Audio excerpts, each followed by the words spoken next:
नमस्कार, आपण पाहत आहात न्यूज स्टेशन 7 मराठी।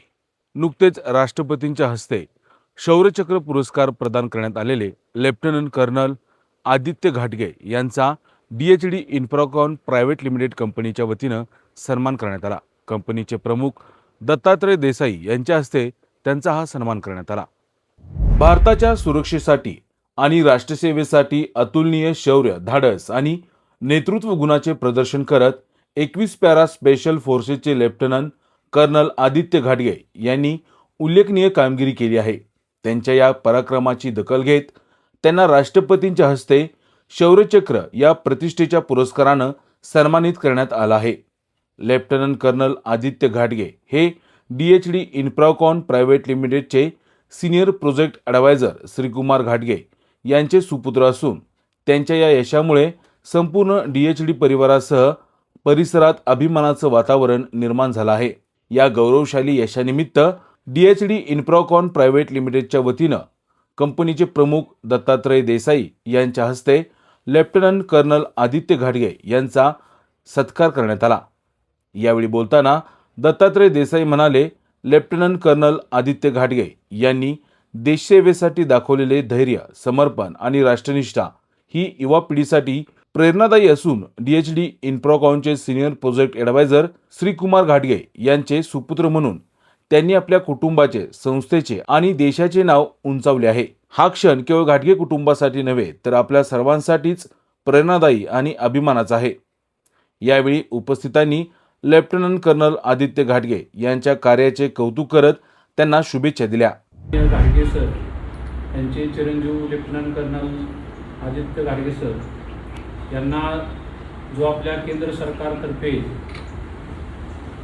देशाचा सुरक्षिततेसाठी अतुलनीय कार्य केल्याबद्दल सर्वोच्च पुरस्कारापैकी एक असलेला शौर्यचक्र पुरस्कार प्रदान करण्यात आला आणि त्यांचा सन्मान करण्यात आला। खरं तर शौर्य म्हणजे मन आणि आत्म्याची स्थिरता आणि याच्यातून जे मिळालेलं यश आहे ते खरंच अतुलनीय आहे।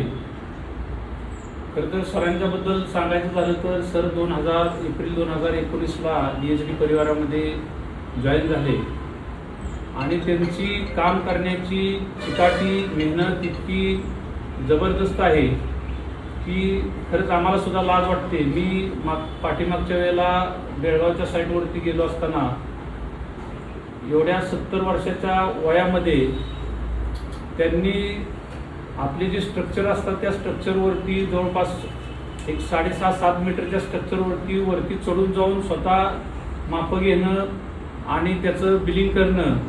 मी सरांना सांगितलं, तुम्ही इथून पुढं अजिबात कोणत्याही स्ट्रक्चरवरती रिस्क घ्यायची नाही, म्हणजे एवढी त्यांची चिकाटी आहे आणि खरंच एकदम वाखाणण्यासारखं आहे। आणि त्याच्यातूनच तुमचं जे कर्तृत्व घडलेलं आहे ते साहेबांचं फार मोलाचं कष्ट असेल म्हणा किंवा आपल्याला ज्या काही गोष्टी पाठिंब्याच्या असतील त्या दिल्या असतील। आणि तुम्ही सुद्धा 2009ला जो 21 पॅरा फोर्सेसमध्ये जॉईन केलं, त्या जॉईन केल्यानंतर आपण जे भारत म्यानमारच्या सीमेवरती जे काही अतिरेकी होते त्या 9 अतिरेक्यांना कंठस्नान घालण्याचं जे बळ मिळालं ते आपल्या घाटगे सरांच्या प्रामाणिकपणा, निष्ठा आणि ह्याच्यामुळेच मिळालं असावं। खरं तर एवढ्या मोठ्या पदावरती जाताना आपल्या म्हणजे वाटवडिलांची पुण्याची फार मोठी साथ लागते आणि ती साथ नसेल तर आपण कुठलीही गोष्ट करू शकत नाही। त्यामुळं तुम्हाला जे यश मिळालेलं आहे, कदाचित मी तरी मानतो की तुमच्या वडिलांची, आईची पुण्याई असेल, त्या पाठीमागे त्यांचा फार मोठा वाटा असेल। त्यानंतर खरं तर आपण जो हिमालयाचा पर्वत आहे, तुम्हालाही माहिती असेल की जो 10 ते 15 हजार फुटावरती कमीत कमी उंचीची पर्वतरांग आहे आणि त्या पर्वतरांगेमध्ये आपल्याला ऑक्सिजन सुद्धा घेताना आपल्याला अडचण होते। त्या ठिकाणी तुम्ही हे अतुलनीय शौर्य दाखवलं आणि ते शौर्य दाखवल्यामुळं आपल्याला जो भारत सरकारकडून शौर्यचक्र प्राप्त झालं त्याबद्दल तुमचं खरंच मनपूर्वक अभिनंदन करतो, तुम्हाला मानाचा मुजरा करतो आणि तुमच्या इथून पुढं राष्ट्राच्या सेवेसाठी आणि पुढील वाटचालीसाठी मी तुम्हाला खूप खूप शुभेच्छा देतो। आपल्या बिझी शेड्यूलमध्ये येऊन माझ्या वडिलांचा, आईचा, बायकोचा सत्कार केला. आणि ही एक खूप मोठी गोष्ट आहे, कारण आपण कुठं पण पोहोचा, पण आपले जे घरचे आहेत, आईवडील आहेत, साथीदार आहेत, ते मागं सुटू नये. हा एक सर्व मोठं एक चॅलेंज असतं. कारण जेव्हा तुमच्या लाईफमध्ये रेसमध्ये तुम्ही पुढं पळता, खूपदा असं होतं की तुम्ही एकटाच पळत राहता, म्हणजे तो मागं बघता मागं कोणच नसतं. तर I am very thankful DSG family, Desai sir, की एवढ्या चांगल्यापैकी त्यांनी ऑर्गनाईज केलं आहे. आणि थँक्स यू की तुम्ही ज्या हिशोबाने अभ्यास केला, तुम्ही पण ज्या हिशोबाने मी म्हणेन रिसर्च केला आहे. मॅक्सिमम लोकांना माहीत नसतं की काय झालं, सायटेशन काय असतं. मिनिस्ट्री ऑफ डिफेन्सने एक सायटेशन काढलं आहे. त्यामध्ये हा जो ऑपरेशन होता हा खूपच टॉप सिक्रेटचं ऑपरेशन, खूपच टॉप सिक्रेट. याने की आम्हाला सांगितलं होतं की आमचे मोबाईल सगळे जप्त झाले होते, की नाही आम्हाला कोणाला सांगायचं होतं, नाही कळवायचं होतं. आणि मिनिस्ट्री ऑफ डिफेन्सनी जे एक 10-15 ओळी काढल्या, त्या खूपच अशा हिशोबाने काढल्यात की इन्फॉर्मेशन लीक ना जास्त आमची. आणि त्यामध्ये तुम्ही जो अभ्यास केला आहे, थँक्यू. खूपच छानपैकी तुम्ही सगळं सांगितलं आहे. तर तुझं ऑपरेशन आहे त्याबद्दल थोडक्यात सांगायचं म्हणलं तर योगायोग जो आपण म्हणतो तसा झाला आहे की ते ऑपरेशनमध्ये जेव्हा आम्ही गेलो होतो त्या जागे नेहमी पाऊस, नेहमी धुकं, नेहमी कधी पण असं क्लिअर कधी वेदर मिळत नव्हता त्या ऑपरेशनमध्ये. तर ज्या रात्री आम्ही गेलो त्या रात्री पूर्ण वेदर क्लिअर,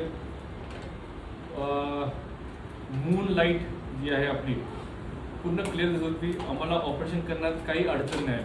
आम्ही गेलो, ऑपरेशन केलं, परत माघार आलो. सगळे 80 जण होते माझ्यावर, तर काही प्रॉब्लेम नाही झाला. तर म्हणण्याचा उद्देश असा आहे की जेव्हा ज्या गोष्टी घडायच्या आहेत त्या घडणार, जेव्हा ज्या गोष्टी घडणार नाही, किती पण प्रयत्न करावा ते घडणार नाही. काही गोष्टी तुमच्या हातातच येणार. तर अशा प्रकारे हा माझा एक एक्सपिरियन्स होता. आणि ह्या आर्मी करिअरमध्ये 18 वर्ष ऑलमोस्ट झाले. आणि चढ उतार आहेत, चांगल्या गोष्टी आहेत, वाईट गोष्टी आहेत. आणि मी फायनली सगळ्यांना तुम्हाला थँक्यू म्हणतो. आणि आईवडिलांचा आशीर्वाद आहे, बायकोची साथ आहे. आणि असंच वडिलांच्याबद्दल सरांकडून ऐकून खूपच चांगलं वाटलं. आणि ह्यांच्याकडनं शिकलो आहे, आमच्या आईवडिलांकडनं शिकलो आहे की जे पण घडतं आहे काय फरक नाही पडतो, आपण करत राहायचं. हारलो उठायचं, परत करत राहायचं, परत हारलो काय प्रॉब्लेम नाही, उठायचं परत करायचं. असंच करत करत करत आता या सिच्युएशन या पोझिशनला पोचलो आहे. आणि शेवटी मी परत देसाई साहेबांना कॉंग्रॅच्युलेट करतो की डबल गुड न्यूज आली आहे असं कळालं आम्हाला. डबल धमाका आहे आजचा दिवस. आजचा दिवस चांगला दिवस मानला जाईल. Thank you very much.